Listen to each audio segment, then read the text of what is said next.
Magandang gabi, ako si Jason Icobanyas Isang malakas na pagyanig ang yumanik sa rehiyon ng Pasipiko. na nagdulot ng matinding pinsala at kaguluhan. Tumiretso tayo sa ating field reporter, si Samantha Marcelo na nasa lugar ng sakuna.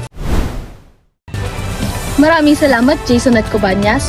Narito ako ngayon sa Calani Island kung saan tumama ang isang napakalakas na lindol sa baybayin.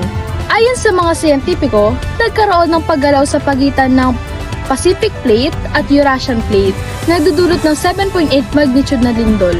Ang sentro ng lindol ay tinatayang nasa 100 km mula sa dagat at nararamdaman ito hanggang sa kalapit ng Hoco City at Mana Village.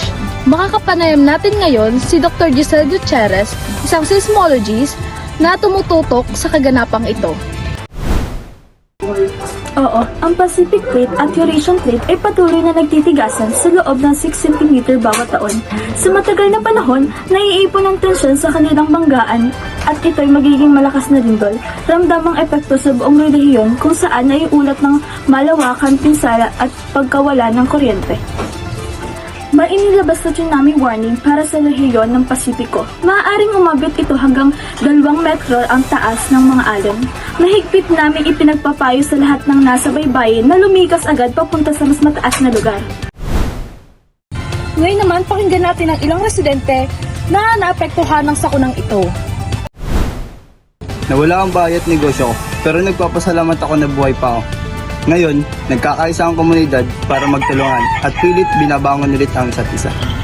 Ang lakas ng pagyanig, akala ko hindi na ito titigil. To the point na naipit ako sa pagguho. Pero sinuwerte pa din ako kasi niligtas ako ng mga kapitbahay ko. Hanggang ngayon, nanginginig pa rin ako sa sobrang takot. Salamat sa babala, pero kailangan pa namin ng tulong. Kailangan kumilos ng organisasyon at gobyerno para magbigay ng suporta at tulong sa aming mga naepektuhan. Bigla ko nakitang murong ang dagat at hindi ko pa yung nararanasan noon. Pagbalik ng alon, malalaking hampas ang tumama at winasak ang lahat. Maraming salamat Samantha Marcelo sa Sa iyong ulat, patuloy naming babantayan ang sitwasyon at maghahatid ng mga panibagong balita. Nais naming ipaabot ang aming pakikiramay sa mga apektadong mamamayan. Mag-ingat po kayo at manatiling nakatutok para sa karagdagang impormasyon.